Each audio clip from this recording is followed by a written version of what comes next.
All right, another day, another highlight.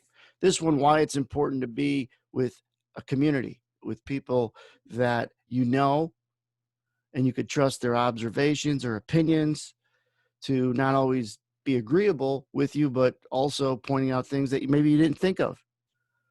So part of these highlights and what's really important to know when you watch these is that these are ideas, thoughts, opinions that I had as they were happening, not looking back to say, oh, this would have been a good place to go down. It was, this is a place where it should go down. And then it did. And we get into, in this highlight, more of the explanation for it. But it's a highlight of what we do in the 2.5 hours in this room every day. Today was a slow day.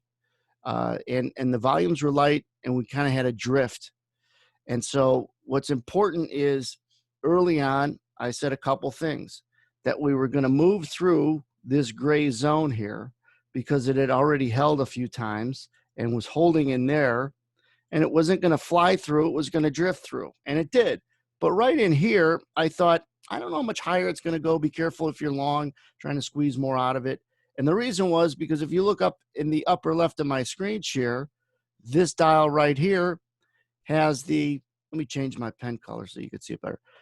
This is an interesting dial because this orange and this blue is the Russell and the Dow and what they're doing in the last hour. These two needles, the gray and the purple is the NASDAQ, the gray is the ES. So these are the 4 U.S. stock indexes and what they're doing in the last hour.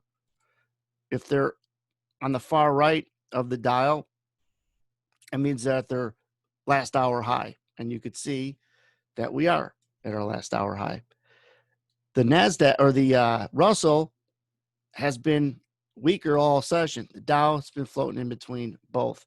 So I had a feeling that when you get that split, generally you have to be careful of being too bullish or too bearish.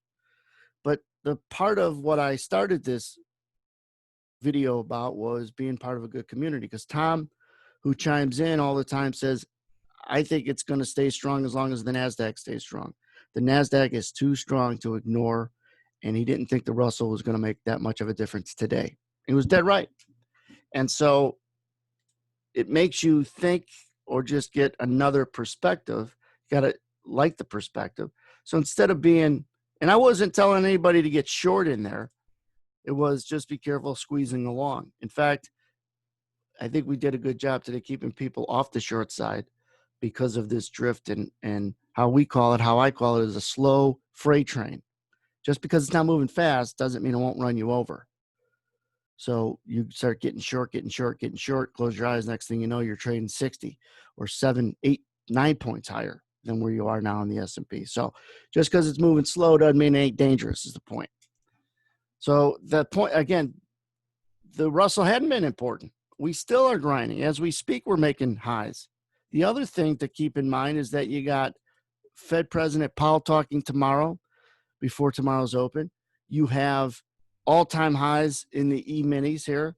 Every new tick, every new high is an all-time high in this contract. You have the Dow that's barely back to its February 22nd moment or day when they started pricing in the pandemic.